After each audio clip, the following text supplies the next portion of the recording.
Hello বন্ধুরা, সবাই কেমন আছেন? আশা করি সবাই ভালো আছেন। আজকে আমি আপনাদের দেখাবো পিএলসি প্রোগ্রামিং স্টার্টালটা আর এইচএমআই প্রোগ্রামিং। আমি এখানে আপনাদের কিভাবে প্রোগ্রামিং করেছি এটা দেখাচ্ছি না,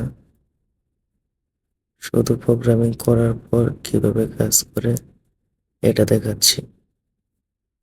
যদি আপনাদের জানার ইচ্ছা থাকে কিভাবে কি করতে হয়, তাহলে অবশ্যই আমাকে জানাবেন।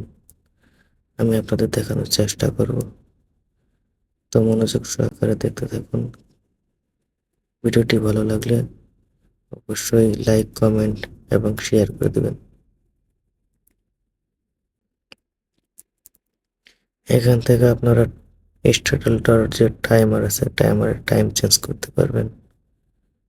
প্লাস আরো অনেক কিছু দেওয়া যায়, অনেক কিছু সেটিং করা যায়। তো একটা ভিডিওতে তো এত কিছু সেটিং করা যায় না, এই জন্য সংক্ষিপ্ত করে যতটুকু পারছি দেখাচ্ছি। ভিডিওটি ভালো লাগলে অবশ্যই লাইক, কমেন্ট এবং শেয়ার করে দেবেন।